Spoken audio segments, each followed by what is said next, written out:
നമ്മൾ മുസ്ലിങ്ങളുടെ നോമ്പ് എന്ന് പറയുമ്പോൾ നമുക്കെല്ലാം അറിയാം, അറബി കലണ്ടറിൽ റമലാൻ എന്ന് പറയുന്നൊരു മാസമുണ്ട്.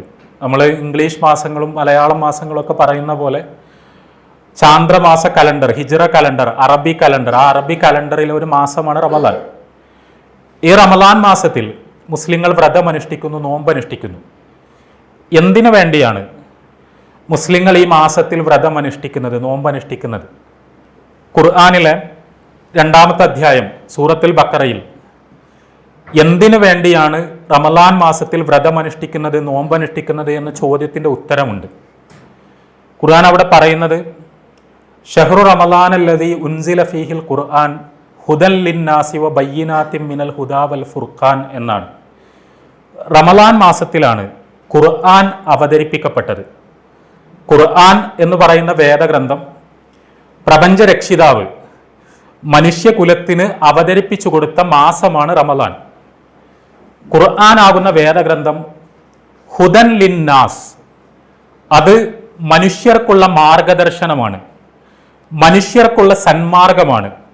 മാനവരാശിക്ക് എങ്ങനെയാണ് ജീവിക്കേണ്ടത് എന്ന് പഠിപ്പിച്ചു കൊടുക്കുന്ന, അവർക്ക് ആവശ്യമായ ദൈവികമായ മാർഗദർശനം നൽകുന്ന ഗ്രന്ഥമാണ് ഖുർആൻ.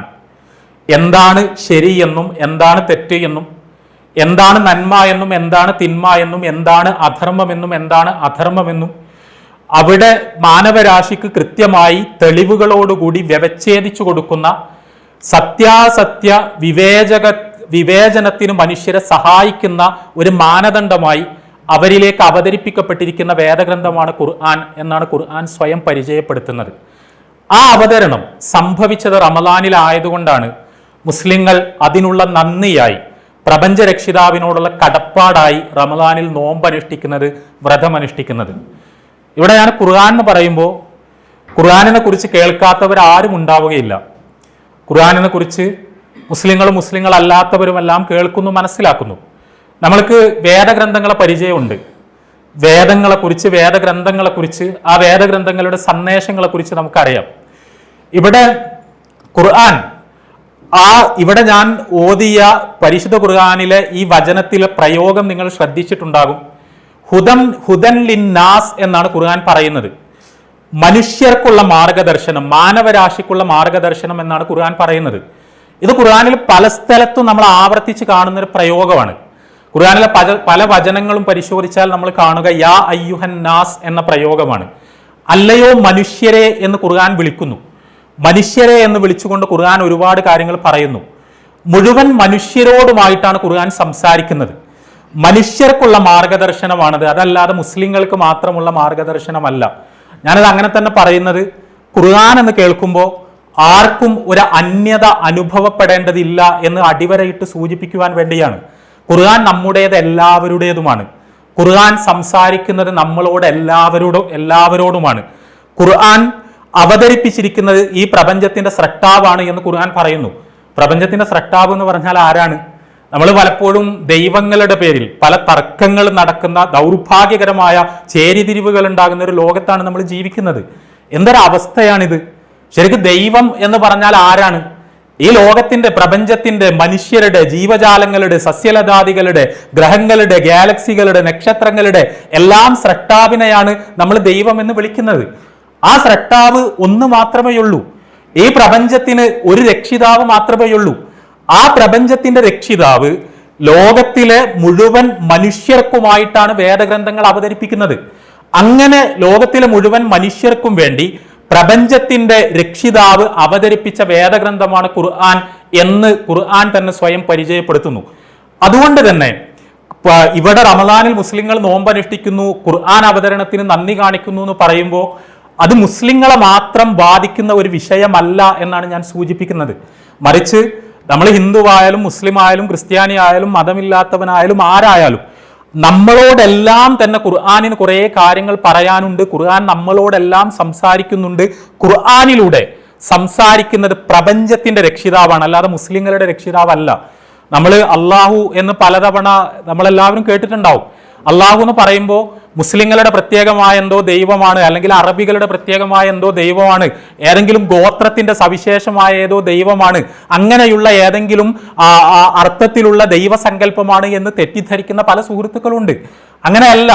അള്ളാഹ് എന്ന് പറഞ്ഞാൽ, നമ്മൾ ഖുർആനിൽ 1-ാമത്തെ അധ്യായം സൂറത്തുൽ ഫാത്തിഹയാണ്. വളരെ ചെറിയൊരു അധ്യായം, വളരെ ചെറിയൊരു അധ്യായം. ആ അധ്യായം ഖുർആനിന്റെ രത്ന ചുരുക്കമാണ്. നിങ്ങൾക്ക് ഖുർആനിന്റെ ആശയങ്ങളുടെ ഒരു അന്തസത്ത കാണണമെങ്കിൽ ഫാത്തിഹ വായിച്ചാൽ മതി. അൽ ഫാത്തിഹ എന്ന് പറഞ്ഞാൽ ഖുർആനിന്റെ സത്തയാണ്. ഖുർആനിലെ ഏറ്റവും ആദ്യത്തെ അധ്യായം. ഫാത്തിഹ എന്ന് പറഞ്ഞാൽ പ്രാരംഭം എന്നാണ് അർത്ഥം, തുടക്കം. നമ്മൾ ഖുർആൻ എന്ന് പറയുന്ന വേദഗ്രന്ഥം മറിച്ചു നോക്കിയാൽ ആദ്യം കാണുന്നത് ഈ അധ്യായമാണ്. ആ അധ്യായം തുടങ്ങുന്നത് തന്നെ അൽഹംദുലില്ലാഹി റബ്ബിൽ ആലമീൻ എന്ന് പറഞ്ഞിട്ടാണ്. അള്ളാഹുവിനാണ് സർവസ്തുതിയും, അള്ളാഹുവിനാണ് എല്ലാ സ്തുതികളും. ആരാണ് അള്ളാഹു? അവൻ റബ്ബുൽ ആലമീനാണ്. അവൻ ഈ പ്രപഞ്ചങ്ങളുടെ മുഴുവൻ രക്ഷിതാവാണ്, ഈ ലോകത്തിന്റെ മുഴുവൻ രക്ഷിതാവാണ്, മനുഷ്യരുടെ മുഴുവൻ രക്ഷിതാവാണ്. അവനെയാണ് അറബി ഭാഷയിൽ അള്ളാഹു എന്ന് വിളിക്കുന്നത്. ഞാൻ സൂചിപ്പിക്കുന്നത്, നമ്മൾ മുസ്ലിം ആണെങ്കിലും ഹിന്ദു ആണെങ്കിലും ക്രിസ്ത്യാനി ആണെങ്കിലും ഇന്ത്യക്കാരനാണെങ്കിലും പാകിസ്ഥാനി ആണെങ്കിലും അമേരിക്കക്കാരനാണെങ്കിലും യൂറോപ്യൻ ആണെങ്കിലും ആഫ്രിക്കൻ ആണെങ്കിലും വെളുത്തവനാണെങ്കിലും കറുത്തവനാണെങ്കിലും ആരാണെങ്കിലും ശരി, നമ്മളെ സൃഷ്ടിച്ചത് ആരാണ്? ആ സൃഷ്ടിച്ചത് ആരാണ് എന്ന ചോദ്യത്തിന് നമ്മളുടെ മനസ്സിൽ ഒരു ഉത്തരവുണ്ട്. ഈ ലോകത്തെ മുഴുവൻ സൃഷ്ടിച്ചു പരിപാലിക്കുന്ന, അമീബ മുതൽ നീലത്തിമീങ്കലം വരെയുള്ള ജീവജാലങ്ങളെ സൃഷ്ടിച്ചു പരിപാലിക്കുന്ന, ഈ ലോകത്തെ സചേതനവും അചേതനവുമായ സകല വസ്തുക്കൾക്കും മാർഗദർശനം നൽകിക്കൊണ്ടിരിക്കുന്ന, ഹിന്ദുവിനും മുസ്ലിമിനും ക്രിസ്ത്യാനിക്കും പരസ്പരം തർക്കിക്കാനോ ഓഹരി വെക്കാനോ കഴിയാത്ത ഈ പ്രപഞ്ചത്തെ അടക്കി ഭരിക്കുന്ന ഏകപരാശക്തി, ആ ഏകപരാശക്തിയെ അറബിയിൽ വിളിക്കുന്ന പേര് മാത്രമാണ് അള്ളാഹു. അതാണ് ഖുർആൻ ഇവിടെ വളരെ കൃത്യമായി പറയുന്നത്. അൽഹംദുലില്ലാ, അള്ളാഹുവിനാണ് സർവസ്തുതി. അള്ളാഹു എന്ന് പറഞ്ഞാൽ റബ്ബുൽ ആലമീനാണ്, ലോകങ്ങളുടെ മുഴുവൻ രക്ഷിതാവാണ്, പ്രപഞ്ചങ്ങളുടെ മുഴുവൻ രക്ഷിതാവാണ് എന്ന് ഖുർആൻ അവിടെ പ്രഖ്യാപിക്കുന്നു. ഇത് ഖുർആനിൽ ഉടനീളം നമ്മൾ കാണുന്ന ആശയമാണ്. ഖുർആൻ ആദ്യം മുതൽ അവസാനം വരെ നിങ്ങൾ പരിശോധിച്ചാൽ അതിലുടനീളം ദൈവങ്ങൾ കുറേയില്ല. ഇവിടെ മുസ്ലിങ്ങൾക്കൊരു ദൈവം, ഹിന്ദുക്കൾക്കൊരു ദൈവം, ക്രിസ്ത്യാനികൾക്കൊരു ദൈവം, അങ്ങനെ ഇല്ല. ഇന്ത്യക്കാരനൊരു ദൈവം, അമേരിക്കക്കാരനൊരു ദൈവം, അറബിക്കൊരു ദൈവം, അങ്ങനെയില്ല. എല്ലാവരെയും ഉണ്ടാക്കിയത് ഒരൊറ്റ ദൈവമാണ്, ഒരൊറ്റ പടച്ചോനാണ്. ആ പടച്ചോൻ അറബി ഭാഷയിൽ അള്ളാഹ് എന്ന് വിളിക്കുന്നു. ആ പടച്ചോൻ ഒരു വേദഗ്രന്ഥം അവതരിപ്പിച്ചു. ആ വേദഗ്രന്ഥം ലോകത്തിലെ മുഴുവൻ മനുഷ്യർക്കും വേണ്ടിയുള്ളതാണ്. നിങ്ങൾക്കിടയിൽ വിഭാഗീയതകൾ സൃഷ്ടിക്കരുത് എന്നാണ് ഖുർആൻ പറയുന്നത്. ഖുർആനിലെ 49-ാമത്തെ അധ്യായം സൂറത്തുൽ ഹുജറാത്തിലെ മനോഹരമായൊരു വചനമുണ്ട്. സൂറത്തുൽ ഹുജറാത്തിലെ 13-ാമത്തെ വചനം അതിവിടെ ഉദ്ധരിക്കണമെന്ന് എനിക്ക് തോന്നുന്നു. യാ അയ്യുഹന്നാസ്, വീണ്ടും ഖുർആൻ വിളിക്കുകയാണ്. അല്ലയോ മനുഷ്യരെ, മാനവരാശിയെ, മുഴുവൻ മനുഷ്യ സഞ്ചയമേ ഖുർആൻ വിളിക്കുന്നു. എന്നിട്ട് ഖുർആൻ പറയാണ്, ഖുർആൻ എന്ന് പറയുമ്പോൾ ഞാൻ പറഞ്ഞു പ്രപഞ്ച രക്ഷിതാവിന്റെ സംസാരമാണ്. പ്രപഞ്ച രക്ഷിതാവ് നമ്മളോട് സംസാരിക്കണം. നമ്മൾ ആ സംസാരത്തിനൊന്ന് കാതോർത്ത് നോക്കുക. യാ അയ്യുഹന്നാസ്, അല്ലയോ മനുഷ്യരെ, നമ്മളെ സൃഷ്ടിച്ച ദൈവം നമ്മളെ വിളിക്കുന്നു. എന്നിട്ട് പറയാണ്, ഇന്നാ ഖലഖ്നാകും മിൻ ദക്കരിൻ വ ഉൻസ, നിങ്ങളെ മുഴുവൻ ഞാൻ സൃഷ്ടിച്ചിട്ടുള്ളത്, പ്രപഞ്ചത്തിന്റെ രക്ഷിതാവ് നമ്മളെ സൃഷ്ടിച്ചിട്ടുള്ളത് മിൻ ദക്കരിൻ വ ഉൻസ, ഒരാണിൽ നിന്നും ഒരു പെണ്ണിൽ നിന്നുമാണ്, ഒരു പിതാവിൽ നിന്നും ഒരു മാതാവിൽ നിന്നുമാണ്. നമ്മളുടെ എല്ലാം ഉമ്മയൊന്നാണ്, അമ്മയൊന്നാണ്. നമ്മളുടെ എല്ലാം ഉപ്പയൊന്നാണ്, അച്ഛനൊന്നാണ്. നമ്മളുടെയൊക്കെ തറവാടൊന്നാണ്. ഇത് വെറുതെ ഒരു ഭംഗി വാക്ക് പറഞ്ഞു പോകുന്നതല്ല ഖുർആൻ. നമ്മൾ മുസ്ലിങ്ങളെ കുറിച്ച് അറിയുന്നവർക്ക് അറിയാം, ആദം നബി ആണ് ആദ്യത്തെ മനുഷ്യൻ. ആദമിന് അള്ളാഹു പ്രപഞ്ച രക്ഷിതാവ് ആദമിന്റെ ഇണയെ സൃഷ്ടിച്ചു കൊടുത്തു, ഹവ്വ എന്ന ഇണയെ സൃഷ്ടിച്ചു കൊടുത്തു. അവർക്ക് മക്കളുണ്ടായി, ആ മക്കൾക്ക് മക്കളുണ്ടായി. മക്കൾ ഭൂമിയുടെ പല ഭാഗങ്ങളിലേക്ക് മാറി താമസിച്ചു. അങ്ങനെയാണ് മാനവരാശി ഉണ്ടായത്. നമ്മൾക്ക് പല ഉറവിടങ്ങളില്ല. അടിവരയിട്ട് നമ്മളത് മനസ്സിലാക്കണം. ഖുർആൻ നമ്മളോട് ആവർത്തിച്ച് പറയുന്ന കാര്യം അതാണ്. നമ്മൾക്ക് പല ഉറവിടങ്ങളില്ല. നമ്മളെല്ലാം വരുന്നത് ഒരേ സ്ഥലത്ത് നിന്നാണ്. നമുക്ക് ഒരൊറ്റ വല്യുപ്പ മാത്രമേ ഉള്ളൂ. നമ്മൾ ഹിന്ദു ആണെങ്കിലും മുസ്ലിം ആണെങ്കിലും ക്രിസ്ത്യാനി ആണെങ്കിലും ഒക്കെ നമ്മൾ വരുന്നത് അവിടെ നിന്നാണ്. നമ്മൾ വെറുതെ തല്ലുകൂടുകയാണ്. നമ്മൾക്കിടയിൽ വിഭാഗീയതയുടെ വലിയ മതിലുകൾ സൃഷ്ടിക്കുകയാണ്. നമ്മൾ ആദി മനുഷ്യനിൽ നിന്ന്, ആദി പിതാവിൽ നിന്ന്, ആദി മാതാവിൽ നിന്ന് സൃഷ്ടിക്കപ്പെട്ടവരാണ്. എന്നിട്ട് ഖുർആനിൽ നമ്മൾ വായിക്കുന്നത് വജഅൽനാകും ശുഊബൻ വഖബാഇല ലിതആറഫു, നിങ്ങൾ വ്യത്യസ്ത ഗോത്രക്കാരാണ്, വ്യത്യസ്ത കുടുംബക്കാരാണ്, വ്യത്യസ്ത ഗോത്ര പരമ്പരകളിൽ, വംശ പാരമ്പര്യങ്ങളിൽ ജനിച്ചവരാണ്. നിങ്ങൾ കുറെ പേര് ഇന്ത്യക്കാരാണ്, ആഫ്രിക്കക്കാരാണ്. നിങ്ങളുടെ മേൽവിലാസങ്ങൾ എടുത്തു നോക്കിയാൽ വ്യത്യസ്തമാണ്. നിങ്ങൾ ഏതെങ്കിലും ഹിന്ദു തറവാട്ടിൽ ജനിച്ചവരുണ്ടാവും, മുസ്ലിം തറവാട്ടിൽ ജനിച്ചവരുണ്ടാവും, അല്ലെങ്കിൽ അറബിയായി ജനിച്ചവരുണ്ടാവും, ആഫ്രിക്കക്കാരനായി ജനിച്ചവരുണ്ടാവും. ഇങ്ങനെ പലരും ഉണ്ടാവാം. പക്ഷേ അതൊന്നും തന്നെ നിങ്ങളുടെ ഉറവിടത്തെ നിഷേധിക്കുന്നില്ല. നിങ്ങളെല്ലാം ഒരേ പിതാവിന്റെയും മാതാവിന്റെയും മക്കൾ മാത്രമാണ്. നിങ്ങൾ വ്യത്യസ്ത കുടുംബങ്ങളിൽ, വ്യത്യസ്ത തറവാടുകളിൽ, വ്യത്യസ്ത ഗോത്രങ്ങളിൽ ജനിക്കുന്നത് നിങ്ങൾക്ക് തിരിച്ചറിയാനുള്ള മേൽവിലാസങ്ങൾ എന്നുള്ള നിലക്ക് മാത്രമാണ്. ഞാൻ എന്ന് പറഞ്ഞാൽ ആരാണ്? ഞാൻ ഇന്ത്യയിൽ, കേരളത്തിൽ, മലപ്പുറം ജില്ലയിൽ ഇന്ന വല്ലിപ്പയുടെ ഇന്ന മകനായി ജനിച്ച ആളാണ് എന്ന് എനിക്ക് എന്നെ സ്വയം പരിചയപ്പെടുത്തണമെങ്കിൽ ഒരു മേൽവിലാസം വേണം എന്നതുകൊണ്ട് മാത്രമാണ് നമ്മൾ വ്യത്യസ്ത ഗോത്രങ്ങളിലും കുടുംബങ്ങളിലും തറവാടുകളിലുമായിട്ട് ജനിക്കുന്നത് എന്നാണ് ഖുർആൻ പഠിപ്പിക്കുന്നത്. പക്ഷേ അതിനെല്ലാം അപ്പുറത്ത് നമ്മൾ ഒന്നാണ്. എന്നിട്ട് ഖുർആൻ പറയാണ്, ഇന്ന അക്രമക്കും ഇൻദല്ലാഹി അത്ഖാക്കും. നിങ്ങളുടെ കൂട്ടത്തിൽ ഏറ്റവും ഉന്നതൻ ആരാണ്? ഏറ്റവും ഉത്തമൻ ആരാണ്? ഏറ്റവും ആദരണീയൻ ആരാണ്? മനുഷ്യരുടെ കൂട്ടത്തിലെ ഏറ്റവും നല്ല മനുഷ്യൻ ആരാണ്? ഖുർആൻ പറയുന്നത്, ആരാണോ തഖ്വയുള്ളവരായി ജീവിക്കുന്നത്. ഞാൻ ഈ പറഞ്ഞ വാക്ക് നിങ്ങൾ പ്രത്യേകം ശ്രദ്ധിക്കണം. ആരാണോ തഖ്വയുള്ളവരായി ജീവിക്കുന്നത് അവരാണ് മനുഷ്യരുടെ കൂട്ടത്തിലെ ഏറ്റവും ഉന്നതർ, ആദരണീയർ എന്ന് ഖുർആൻ പഠിപ്പിക്കുന്നു. നമ്മൾ പല പല ഭീകരമായ അനുഭവങ്ങളുടെയും നടുക്കത്തിലൂടെ കടന്നുപോയിക്കൊണ്ടിരിക്കുകയാണ്. നമ്മൾ ആലോചിച്ച് നോക്കുക, വെളുത്ത മനുഷ്യന്മാർക്ക് എന്തോ കൊമ്പുണ്ട് എന്നുള്ള തരത്തിലാണ് പലരുടെയും വർത്തമാനങ്ങൾ. നമ്മൾ ഏതെങ്കിലും മനുഷ്യന്റെ തൊലി കറുത്തതാണെങ്കിൽ അയാൾക്ക് എന്തോ അധമത്വമുണ്ട് എന്നാണ് പലരും വിചാരിക്കുന്നത്. പലതരത്തിലുള്ള ശ്രേണീകൃതമായ വിവേചനങ്ങൾ നമ്മളുടെ നാട്ടിൽ നിലനിൽക്കുന്നു. അത് തൊലി വെളുപ്പിന്റെ പേരിൽ, വംശത്തിന്റെ പേരിൽ, ജാതിയുടെ പേരിൽ എന്തൊക്കെ നിലനിന്ന ഒരു നാടാണ് നമ്മുടേത്. എന്തൊക്കെ നിന്നുകൊണ്ടിരിക്കുന്ന, ഇപ്പോഴും നിലനിന്നുകൊണ്ടിരിക്കുന്ന വിവേചനങ്ങൾ കൊടികുത്തി വാടുകൊണ്ടിരിക്കുന്ന നാടാണ് നമ്മളുടേത്, അല്ലെങ്കിൽ ലോകമാണ് നമ്മുടേത്. അവിടെ ഖുർആൻ പറയാണ്, വെറുതെ നിങ്ങളുടെ തോന്നലുകളാണ്, മിഥ്യയായ അഹങ്കാരങ്ങളാണ്. നിങ്ങളുടെ തൊലി വെളുത്തതോ കറുത്തതോ, നിങ്ങൾ അറബിയോ ഇന്ത്യക്കാരനോ ആഫ്രിക്കക്കാരനോ നിങ്ങൾ അമേരിക്കക്കാരനോ നിങ്ങൾ ഏതെങ്കിലും നിങ്ങൾ പറയുന്ന ഉയർന്ന ജാതിയിൽപ്പെട്ട ആളോ താഴ്ന്ന ജാതിയിൽപ്പെട്ട ആളോ എന്തായിട്ടും നിങ്ങളൊക്കെ ആദമിന്റെ മക്കൾ മാത്രമാണ്. നിങ്ങളെല്ലാവരും ഒരേപോലെയാണ്. നിങ്ങൾക്ക് ആർക്കും ഒരു ഔന്നത്യവുമില്ല, ഒരു അധമത്വവുമില്ല. നിങ്ങൾക്ക് ആർക്കെങ്കിലും എന്തെങ്കിലും ഔന്നത്യമുണ്ടെങ്കിൽ, നിങ്ങളുടെ കൂട്ടത്തിൽ കുറച്ച് ആൾക്കാർ നല്ലവരാകുന്നുണ്ടെങ്കിൽ അത് അവർ നല്ല ജീവിതം നയിക്കുമ്പോൾ മാത്രമാണ്. അവർ നല്ല മനുഷ്യരായി ജീവിക്കുമ്പോൾ മാത്രമാണ്. തഖ്വ ഉണ്ടാവുക എന്ന് പറഞ്ഞാൽ അതാണ്. അവർക്ക് ജീവിത വിശുദ്ധി ഉണ്ടാകുമ്പോൾ മാത്രമാണ്. ആ ജീവിത വിശുദ്ധി ആരാണോ മുറുകെ പിടിക്കുന്നത് അയാളാണ് ഏറ്റവും വലിയ ആള്. അതാണ് ഖുർആൻ പറയുന്നത്. നിങ്ങളുടെ തൊലിയുടെ നിറമോ നിങ്ങളുടെ ഭാഷയോ നിങ്ങളുടെ തറവാടോ കുടുംബോ ഒന്നും ഇതിൽ പ്രസക്തമല്ല. നിങ്ങൾ ജീവിത വിശുദ്ധി മുറുകെ പിടിക്കുന്നുണ്ടോ എന്ന ചോദ്യം മാത്രമാണ് പ്രസക്തം. എങ്ങനെയാണ് നമ്മൾക്ക് ജീവിത വിശുദ്ധി ഉണ്ടാവുക? ഇത് അടിസ്ഥാനപരമായൊരു ചോദ്യമാണ്. നമ്മൾക്ക് എല്ലാവർക്കും നല്ല മനുഷ്യരാവണം. നമ്മളെല്ലാവരും ആഗ്രഹിക്കുന്നത് അതാണ്. നല്ല മനുഷ്യരായി ജീവിക്കണം. നല്ല മനുഷ്യരായി ജീവിക്കാൻ നമ്മൾക്ക് എങ്ങനെ കഴിയും? എന്താണ് ശരി, എന്താണ് തെറ്റ്? കുറേ അഭിപ്രായങ്ങളാണ്. എന്താണ് ധർമ്മം, എന്താണ് അധർമ്മം? ലോകത്ത് നമ്മൾ പരിശോധിച്ചാൽ ഒരുപാട് തരത്തിലുള്ള ചിന്തകളാണ്. ഇതിലേതാണ് ശരി, ഏതാണ് തെറ്റ് എന്ന് നമ്മളെങ്ങനെ മനസ്സിലാക്കും? നമ്മളെങ്ങനെ നല്ല ജീവിതം നയിക്കും? എങ്ങനെ വിശുദ്ധമായ ജീവിതം നയിക്കും? എങ്ങനെ നമ്മൾ ധാർമ്മികത മുറുകെ പിടിക്കും? ഖുർആനിലെ 2-ാമത്തെ അധ്യായം സൂറത്തുൽ ബഖറയുടെ തുടക്കത്തിൽ തന്നെ നമുക്ക് കാണാൻ കഴിയും, അലിഫ് ലാം മീം ദാലിക്കൽ കിതാബ്. നിങ്ങൾ ആ വിഷയത്തിൽ ഒരു പേടിയും പേടിക്കണ്ട. നിങ്ങളുടെ കയ്യിൽ ഒരു വേദഗ്രന്ഥമുണ്ട്. നിങ്ങളുടെ കയ്യിൽ ഒരു വേദഗ്രന്ഥമുണ്ട്. ലാ റൈബ ഫീഹി, അതിൽ ഒരു സംശയവുമില്ല, ഒരു സംശയവുമില്ല. ഹുദൻ ലിൽ മുത്തഖീൻ, ആരാണോ ജീവിത വിശുദ്ധി കൈവരിക്കണമെന്ന് ആഗ്രഹിക്കുന്നത് അവർക്കുള്ള മാർഗദർശനം ആ വേദഗ്രന്ഥമാണ്, അഥവാ ഖുർആനാണ് എന്നാണ് ഖുർആൻ പഠിപ്പിക്കുന്നത്. നമ്മൾ മനുഷ്യനാണോ? നമ്മളോട് ഖുർആൻ പറയുന്നു, നിങ്ങൾക്ക് നല്ല മനുഷ്യനാകാനുള്ള സന്ദേശം, നല്ല മനുഷ്യനാകാനുള്ള മാർഗദർശനം, നിങ്ങൾക്ക് ജീവിത വിശുദ്ധി മുറുകെ പിടിക്കുവാൻ ആവശ്യമായ നിയമനിർദ്ദേശങ്ങൾ ഒരു സംശയവുമില്ലാതെ അസന്നിഗ്ധമായി ഒരു തരത്തിലുള്ള സന്ദേഹങ്ങൾക്കും ഇടം നൽകാതെ ഈ ഗ്രന്ഥത്തിൽ നിങ്ങൾക്ക് കണ്ടെത്താൻ കഴിയും. ഇത് പ്രപഞ്ചരക്ഷിതാവ് നിങ്ങൾക്ക് വേണ്ടി അവതരിപ്പിച്ച ഗ്രന്ഥമാണ്. ആ അർത്ഥത്തിൽ ഖുർആനിനെ പരിശോധിക്കുവാൻ, ഖുർആനിനെ മനസ്സിലാക്കുവാൻ, ഖുർആനിനെ സമീപിക്കുവാൻ നമ്മൾക്ക് കഴിയേണ്ടതുണ്ട്. ഖുർആൻ പറയുന്നത് ലോകത്ത് ആദ്യമായി അവതരിപ്പിക്കപ്പെട്ട വേദഗ്രന്ഥം ഖുർആനാണെന്നല്ല. പലപ്പോഴും നമ്മൾ മനസ്സിലാക്കാതെ പോകുന്ന ഒരു കാര്യമാണത്. മാനവരാശിക്ക് സഹസ്രാബ്ദങ്ങളുടെ ചരിത്രമുണ്ട്. ഇവിടെ ഒരുപാട് നാഗരികതകൾ ഉണ്ടായിട്ടുണ്ട്, സംസ്കാരങ്ങൾ ഉണ്ടായിട്ടുണ്ട്. അവിടെ ഖുർആൻ നമ്മൾക്ക് അതിൻ്റെയൊക്കെ കഥ പറഞ്ഞു തരുന്നുണ്ട്. ഖുർആൻ പറയുന്നത് അവർക്കിടയിലേക്കൊക്കെ ദൈവം തമ്പുരാൻ ചില പ്രവാചകന്മാരെ നിയോഗിച്ചു. പ്രവാചകന്മാരെ നിയോഗിച്ചു എന്ന് പറഞ്ഞാൽ ഏതുവരെ എന്ന് ചോദിച്ചാൽ ഖുർആൻ പറയുന്നത് വൈമിൻ ഉമ്മത്തിൻ ഇല്ലാ ഖലാ ഫീഹാ നദീർ എന്നാണ്. ഖുർആനിലെ 35-ാമത്തെ അധ്യായം സൂറത്തുൽ ഫാത്തിറിൽ 24-ാമത്തെ വചനം.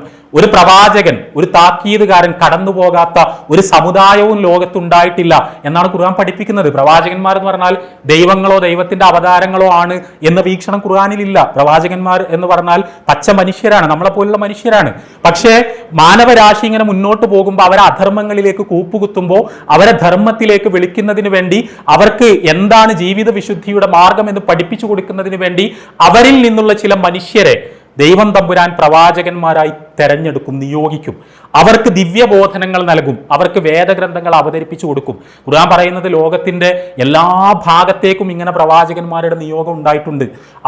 അവരിൽ പലർക്കും വേദഗ്രന്ഥങ്ങൾ അവതരിപ്പിക്കപ്പെട്ടിട്ടുണ്ട്. നമ്മൾ മാനവ ചരിത്രം പരിശോധിച്ചാൽ ഇപ്പൊ ഖുർആൻ തന്നെ പേരെടുത്ത് പറയുന്ന പല പ്രവാചകന്മാരുണ്ട്. ഇപ്പൊ യേശു ക്രിസ്തു എന്ന് പറയുമ്പോൾ ക്രിസ്ത്യാനികളുടെ മാത്രമായ എന്തോ ആണ് എന്ന് വിചാരിക്കും പലപ്പോഴും നമ്മൾ. പക്ഷേ ഖുർആനിൽ വളരെയധികം പ്രശംസിക്കപ്പെട്ടിട്ടുള്ള, വളരെ വിശദമായി ജീവചരിത്രം വിവരിക്കപ്പെട്ടിട്ടുള്ള, മനുഷ്യർക്ക് മാതൃകയായി അവതരിപ്പിക്കപ്പെട്ടിട്ടുള്ള ഒരു പ്രവാചകനാണ് യേശു ക്രിസ്തു, ഈസാ നബി അലൈഹി സ്വലാത്തു വസ്സലാം. യേശു ഖുർആൻ ഇങ്ങനെ പേരെടുത്ത് പറയുന്ന ഒരു പ്രവാചകനാണ്.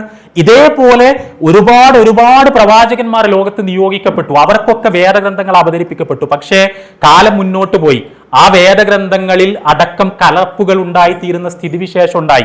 അങ്ങനെ കാലം മുന്നോട്ട് പോയപ്പോൾ അവസാനം പ്രവാചകന്മാരിൽ അന്തിമനായി ഒരു പ്രവാചകൻ അറേബ്യയിൽ നിയോഗിക്കപ്പെട്ടു. ആ പ്രവാചകനാണ് മുഹമ്മദ് റസൂലുള്ളാഹി സ്വല്ലല്ലാഹു അലൈഹി വസല്ലം.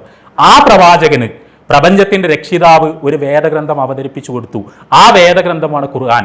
ആ വേദഗ്രന്ഥത്തിന്റെ പ്രത്യേകത അവസാന നാൾ വരെയുള്ള മുഴുവൻ മനുഷ്യർക്കുമായിട്ടാണ് അത് അവതരിപ്പിക്കപ്പെട്ടത്. മുഹമ്മദ് നബി നിയോഗിക്കപ്പെട്ടത് ലോകത്തിലെ മുഴുവൻ മനുഷ്യരിലേക്കുമായിട്ടാണ്. പ്രവാചകന്മാർ മുൻകാലത്ത് പല പ്രവാചകന്മാരും നിയോഗിക്കപ്പെട്ടതിനെ കുറിച്ച് ഖുർആൻ പറയുന്നു. പക്ഷേ അവരുടെ കാലത്തേക്കും അവരുടെ ദേശത്തേക്കും നിയോഗിക്കപ്പെട്ടവരായിരുന്നു. പക്ഷേ അവസാനത്തെ പ്രവാചകൻ നിയോഗിക്കപ്പെട്ടത് അവസാന നാൾ വരെയുള്ള മുഴുവൻ മനുഷ്യരിലേക്കുമായിട്ടാണ്. വമാ അർസൽനാക ഇല്ലാ കാഫത്തൻ ലിന്നാസി ബശീറൻ വനദീറ വലാകിന്ന അക്സറൻ നാസി ലാ യഅലമൂൻ എന്നാണ് ഖുർആൻ മുഹമ്മദ് നബിയെ കുറിച്ച് പറയുന്നത്. പ്രപഞ്ചത്തിന്റെ രക്ഷിതാവ് അള്ളാഹു മുഹമ്മദ് നബിയോട് പറയാണ്, ലോകത്തിലെ മുഴുവൻ മനുഷ്യരിലേക്കുമായിട്ടല്ലാതെ അങ്ങയെ നാം നിയോഗിച്ചിട്ടില്ല. അങ്ങയെ ലോകത്തിലെ മുഴുവൻ മനുഷ്യരിലേക്കും സന്തോഷ വാർത്ത അറിയിക്കുന്നവനും താക്കീത് നൽകുന്നവനുമായി നാം നിയോഗിച്ചിരിക്കുന്നു. പക്ഷേ മനുഷ്യരിൽ അധിക പേരും ആ വസ്തുത മനസ്സിലാക്കുന്നില്ല എന്ന് മാത്രമേ ഉള്ളൂ എന്നാണ് ഖുർആൻ അവിടെ സൂചിപ്പിക്കുന്നത്. ഞാൻ സുദീർഘമായി സംസാരിക്കുന്നില്ല. ഞാൻ പറയുന്നത് നമ്മൾ ഒന്നാണ് എന്ന് പറഞ്ഞാൽ നമ്മളുടെ തുടക്കം ഒന്നാണ്, നമ്മളുടെ പടച്ചവൻ ഒന്നാണ്. അങ്ങനെയാണെങ്കിൽ നമ്മളുടെ മടക്കവും ഒരു സ്ഥലത്തേക്കായിരിക്കും. അത് കേവല യുക്തിയാണ്. നമ്മൾ ഒരു അച്ഛൻ്റെയും അമ്മയുടെയും മക്കളാണ്. നമ്മളെ എല്ലാം പടച്ചത് ഒരേ പടച്ചവനാണ്. ഈ പ്രപഞ്ചത്തിനുള്ളത് ഒരൊറ്റ ദൈവം മാത്രമാണ്. അങ്ങനെയാണെങ്കിൽ സ്വാഭാവികമായും നമ്മൾ മരിച്ചാലും സംഭവിക്കുന്നത് ഒരേ കാര്യം തന്നെ ആയിരിക്കും. നമ്മൾക്ക് മരിച്ചാൽ പല സ്ഥലത്തേക്ക് പോകാനില്ല, അതൊരിക്കലും ഉണ്ടാവുകയില്ല. കാരണം ഒരേ ദൈവത്തിന്റെ സൃഷ്ടികൾ മരിച്ചു എന്നിട്ട് എങ്ങനെ പല സ്ഥലത്തേക്ക് പോകാനാണ്? അങ്ങനെയെങ്കിൽ നമ്മൾക്കെല്ലാം ബാധകമായ സന്ദേശങ്ങളും ഒന്ന് തന്നെയായിരിക്കും എന്നതാണ് അതിൻ്റെ സ്വാഭാവികമായ പര്യവസാനം. അവിടെയാണ് ഖുർആൻ പറയുന്നത്, ഇത് നിങ്ങൾ വിചാരിക്കുന്നത് പോലെ ഏതെങ്കിലും ഗോത്രക്കാർക്കോ ദേശക്കാർക്കോ ഭാഷക്കാർക്കോ സമുദായത്തിനോ ഉള്ളൊരു മാർഗദർശനമല്ല, മറിച്ച് ലോകത്തിലെ മുഴുവൻ മനുഷ്യരിലേക്കുമായി ലോകത്തിന്റെ സൃഷ്ടാവ് അവതരിപ്പിച്ചിട്ടുള്ള മാർഗദർശനമാണ്. ആ മാർഗദർശനത്തെ ആ രീതിയിൽ പരിശോധിക്കാനും ഉൾക്കൊള്ളാനും മനുഷ്യരെ നിങ്ങൾ സൽബുദ്ധി കാണിക്കണം എന്നാണ് ഖുർആൻ പറയുന്നത്. നമ്മൾ മരിച്ചു പോകുമെന്ന് പറയുമ്പോൾ നമ്മളുടെ ജീവിതത്തെ പറ്റിയുള്ള ഏറ്റവും അടിസ്ഥാനപരമായ യാഥാർത്ഥ്യം അതാണ്. ഞാൻ അതുകൂടി പറഞ്ഞുകൊണ്ട് അവസാനിപ്പിക്കുകയാണ്. നമ്മളുടെ ജീവിതത്തെ സംബന്ധിച്ച ഏറ്റവും അടിസ്ഥാനപരമായ യാഥാർത്ഥ്യം നമ്മൾ ജനിച്ചാൽ മരിക്കും എന്നുള്ളതാണ്.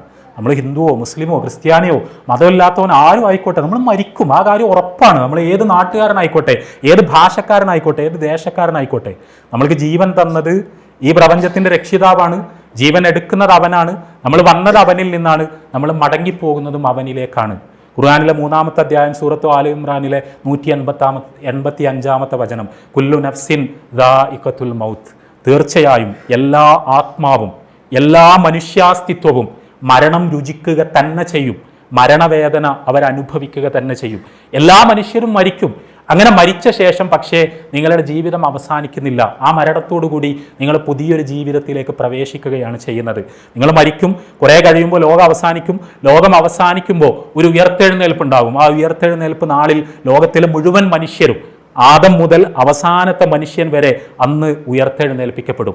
അവരെല്ലാം ഉയർത്തെഴുന്നേൽപ്പിക്കപ്പെട്ട് പ്രപഞ്ചരക്ഷിതാവിൻ്റെ മുന്നിൽ അവർ ഹാജരാക്കപ്പെടും. ഖുർആൻ നമ്മൾക്ക് വിശദീകരിച്ച് തരികയാണ്, വഇന്നമാ തുവഫൗന ഉജൂറക്കും യൗമൽ ഖിയാമ, നിങ്ങൾ ഈ ഭൂമിയിൽ വെച്ച് ചെയ്തതിനുള്ള പ്രതിഫലം നിങ്ങൾക്ക് അവിടെ വെച്ചാണ് നൽകപ്പെടുന്നത്. നിങ്ങൾ ജീവിത വിശുദ്ധി പ്രാപിച്ച് നല്ല മനുഷ്യരായി നിങ്ങൾ ജീവിച്ചിരുന്നെങ്കിൽ നിങ്ങൾക്ക് പരലോകത്ത് സ്വർഗം ലഭിക്കും. എന്നാൽ നിങ്ങൾ ഭൂമിയിൽ കൊടിയ അക്രമങ്ങൾ പ്രവർത്തിച്ചുകൊണ്ട്, അനീതികൾ പ്രവർത്തിച്ചുകൊണ്ട്, മനുഷ്യരെ ഉപദ്രവിച്ചുകൊണ്ട്, ഇവിടെ നാശങ്ങളും കുഴപ്പങ്ങളും കലാപങ്ങളുമെല്ലാം അഴിച്ചുവിട്ടുകൊണ്ട്, മനുഷ്യരുടെ രക്തപ്പുഴ ഒഴുക്കിക്കൊണ്ട്, ഇവിടെ പല രീതിയിലുള്ള തോന്നിവാസങ്ങളാണ് നിങ്ങൾ ഭൂമിയിൽ ചെയ്തതെങ്കിൽ നിങ്ങൾക്ക് അതിന് പരലോകത്ത് ശിക്ഷയുണ്ടാവും. പ്രപഞ്ചരക്ഷിതാവ് അതിന് നിങ്ങൾക്ക് ശിക്ഷ വിധിക്കും. ആ ശിക്ഷയെയാണ് നരകം എന്ന് വിളിക്കുന്നത്. ഫമൻ സുഹ്സിഹ അനിന്നാർ. അപ്പോൾ ആരാണോ നരകത്തിൽ നിന്ന് രക്ഷപ്പെടുന്നത്, വഉദ്ഖിലൽ ജന്ന, സ്വർഗത്തിൽ പ്രവേശിപ്പിക്കപ്പെടുകയും ചെയ്യുന്നത്, ഫഖദ് ഫാസ്, അവനാണ് വിജയി, അവനാണ് വിജയിക്കുന്നവൻ, അവനാണ് വിജയിച്ച മനുഷ്യൻ. വിജയിച്ച മനുഷ്യൻ എന്ന് പറഞ്ഞാൽ കോടിക്കണക്കിന് രൂപ ഉണ്ടാക്കിയ ആളോ, ഒരുപാട് സ്ഥലം വാങ്ങിയ ആളോ, ഇവിടെ ഒരുപാട് സന്താനങ്ങൾ ഉണ്ടായ ആളോ, സ്വാധീനമുണ്ടായ ആളോ അല്ല. മറിച്ച് ഖുർആൻ നമ്മളെ പഠിപ്പിക്കുന്നത് വിജയിച്ച മനുഷ്യൻ എന്ന് പറഞ്ഞാൽ മരണാനന്തര ജീവിതത്തിൽ വിജയിച്ച മനുഷ്യനാണ്. നരകത്തിൽ നിന്ന് രക്ഷപ്പെട്ട് സ്വർഗത്തിൽ എത്തിച്ചേർന്ന മനുഷ്യനാണ്. അങ്ങനെ ആകണമെങ്കിൽ അമൽ ഹയാത്തു ദുന്യ ഇല്ലാ മത്താഉൽ ഗുറൂർ, ഈ ലോകത്തെ ജീവിതം നിങ്ങളെ കബളിപ്പിക്കുന്ന ഒരു ചരക്ക് മാത്രമാണ്. നമ്മളിങ്ങനെ വിചാരിക്കും കാലാകാലവും നമ്മൾ ഇവിടെ തന്നെ ജീവിക്കും. നമ്മളെ പറ്റി തന്നെ ആലോചിച്ച് നോക്കുക. നമ്മളൊരിക്കലും ഇതിനെപ്പറ്റിയൊന്നും ഗൗരവമായി നമ്മളിൽ പലർക്കും ആലോചിക്കാൻ കഴിയുന്നില്ല. മരിച്ചു കഴിഞ്ഞിട്ട് എന്താണ്, നമ്മൾ എങ്ങോട്ടാണ് പോകുന്നത്, നമ്മളുടെ രക്ഷാശിക്ഷകൾ എന്തായിരിക്കും, ഈ ജീവിതത്തിന്റെ ലക്ഷ്യം എന്താണ്, ദൗത്യം എന്താണ്, നമ്മൾ എവിടെ നിന്നാണ് വരുന്നത് എന്നതൊന്നും പലപ്പോഴും മനുഷ്യർ ഗൗരവമായി പരിഗണിക്കുന്നില്ല. കാരണം ഈ ഐഹിക ജീവിതത്തിന്റെ പ്രഭയിൽ അവരുടെ കണ്ണ് മഞ്ഞളിച്ചു പോവുകയാണ്, അവർ ഈ കാര്യങ്ങൾ മറന്നു പോവുകയാണ് എന്ന് ഖുർആൻ നമ്മൾക്ക് വിശദീകരിച്ചു തരുന്നു. സഹോദരങ്ങളെ, ഞാൻ പറയുന്നത് ഖുർആൻ പഠിക്കാൻ നമ്മളെല്ലാവരും സന്നദ്ധമാകണമെന്നാണ്. നമ്മൾ അങ്ങേയറ്റം പരസ്പരം സ്നേഹിക്കുകയും ആദരിക്കുകയും ചെയ്യുന്ന സുഹൃത്തുക്കളാണ് നമ്മളെല്ലാവരും. കേരളത്തിൽ നമ്മൾ എത്ര കൊണ്ടും കൊടുത്തുമാണ് നമ്മൾ വളർന്നതെന്ന് നമുക്കറിയാം. അത്രത്തോളം സ്നേഹത്തിൻ്റെ പൊന്നൂലകൾ കൊണ്ട് നെയ്തെടുക്കപ്പെട്ട വളരെ മാതൃകാപരമായൊരു സാമൂഹിക സാഹചര്യമാണ് നമ്മുടേത്. അവിടെ നമ്മൾ മുസ്ലിങ്ങളുടെ ഗ്രന്ഥത്തെപ്പറ്റി ഹിന്ദുക്കൾക്കൊന്നും അറിയാതിരിക്കുക, അല്ലെങ്കിൽ ഹിന്ദുക്കളുടെ ഗ്രന്ഥത്തെപ്പറ്റി മുസ്ലിങ്ങൾക്കൊന്നും അറിയാതിരിക്കുക എന്നൊരവസ്ഥയുണ്ടാകരുത്. അവിടെ പരസ്പരം അറിയാൻ ഈ ഗ്രന്ഥങ്ങൾ മാനവരാശിയുടെ മുന്നിൽ തുറന്നു വെക്കാൻ നമ്മൾക്ക് കഴിയണം. അത് ആരുടെയെങ്കിലും സ്വകാര്യ സ്വത്തായി കെട്ടിപ്പൂട്ടി വെക്കേണ്ടതല്ല. ചെറുപ്പത്തിലൊക്കെ ഒരുപക്ഷെ നിങ്ങൾ ഏറ്റവും അധികം കേട്ട കാര്യങ്ങളിലൊന്ന് അമുസ്ലിങ്ങൾ ഖുർആൻ തൊട്ടാൽ കണ്ണ് പൊട്ടി പോകുന്നുള്ളതായിരിക്കും. സത്യത്തിൽ ഖുർആൻ തൊട്ട ആരുടെയും കണ്ണ് പൊട്ടൂല, കണ്ണ് തുറക്കുകയുള്ളൂ. അത് ലോകത്തിലെ മുഴുവൻ മനുഷ്യരുടെയും കണ്ണ് തുറക്കുന്നതിന് വേണ്ടി പ്രപഞ്ചത്തിന്റെ രക്ഷിതാവ് അവതരിപ്പിച്ച് തന്നിട്ടുള്ള വേദഗ്രന്ഥമാണ്. അത് ലോകത്തിലെ മുഴുവൻ മനുഷ്യർക്കും അവകാശപ്പെട്ടതാണ്. അല്ലാതെ ഏതെങ്കിലും സമുദായത്തിന് പട്ടിൽ പൊതിഞ്ഞ് അട്ടത്ത് കൊണ്ടുപോയി വെക്കാനുള്ളൊരു ഗ്രന്ഥമല്ലത്. അതേപോലെയുള്ള ഒരു തുറന്നുവെക്കലാണ് യഥാർത്ഥത്തിൽ ഈ പരിപാടി കൊണ്ട് ഇവിടെ ഉദ്ദേശിച്ചിട്ടുള്ളത്. ഞാൻ പറഞ്ഞതിൻ്റെ ചുരുക്കം ഇത്രയുമാണ്. നമ്മളുടെ ദൈവം ഒന്നാണ്, നമ്മളും ഒന്നാണ്. നമ്മളുടെ തുടക്കം ഒന്നാണ്, നമ്മളുടെ ഒടുക്കവും ഒന്നാണ്. നമ്മളെല്ലാവരും മടങ്ങിപ്പോകുന്നത് അവനിലേക്കാണ്. അവിടെ നമ്മളുടെ തൊലിവെളുപ്പിനോ നമ്മളുടെ ജാതിക്കോ നമ്മളുടെ തറവാടിനോ അവനൊരു പ്രാധാന്യവും കൽപ്പിക്കുന്നില്ല. പ്രപഞ്ചത്തിൻ്റെ സ്രഷ്ടാവ് പ്രാധാന്യം കൽപ്പിക്കുന്നത് നമ്മുടെ ജീവിത വിശുദ്ധിക്ക് മാത്രമാണ്. ആ ജീവിത വിശുദ്ധി എങ്ങനെ പ്രാപിക്കാമെന്ന് പഠിപ്പിക്കുന്നതിന് വേണ്ടിയാണ് അവൻ പ്രവാചകന്മാരെ നിയോഗിച്ചതും വേദഗ്രന്ഥങ്ങൾ അവതരിപ്പിച്ചതും. ആ വേദഗ്രന്ഥങ്ങളിൽ അവസാനത്തെ വേദഗ്രന്ഥമാണ് പരിശുദ്ധ ഖുർആൻ. ആ വേദഗ്രന്ഥം അവതരിച്ചത്, പ്രപഞ്ച രക്ഷിതാവ് ആ വേദഗ്രന്ഥം അവതരിപ്പിച്ചത് ഇതേപോലൊരു റമളാൻ മാസത്തിലായിരുന്നു എന്നതുകൊണ്ടാണ് യഥാർത്ഥത്തിൽ മുസ്ലിങ്ങൾ ഈ മാസത്തിൽ നോമ്പനുഷ്ഠിക്കുന്നത്. വളരെ തുറന്ന സ്നേഹപൂർവ്വം സൗഹൃദപൂർവ്വം നമ്മൾക്ക് ചർച്ച ചെയ്യാനുള്ളൊരു വേദിയാണ്. അവയെല്ലാം നിങ്ങൾ പങ്കുവെക്കുക. ഇൻഷാ അല്ലാഹ് കൂടുതൽ അറിയാനും അടുക്കാനുമെല്ലാം അത് ഉപകരിക്കുമെന്ന് ഞാൻ പ്രതീക്ഷിക്കുന്നു. പ്രപഞ്ച രക്ഷിതാവ് നമ്മയെല്ലാം അനുഗ്രഹിക്കുമാറാകട്ടെ. ആഖിറു ദഅ്വാനാ അൽഹംദുലില്ലാഹി റബ്ബിൽ ആലമീൻ. അസ്സലാമു അലൈക്കും.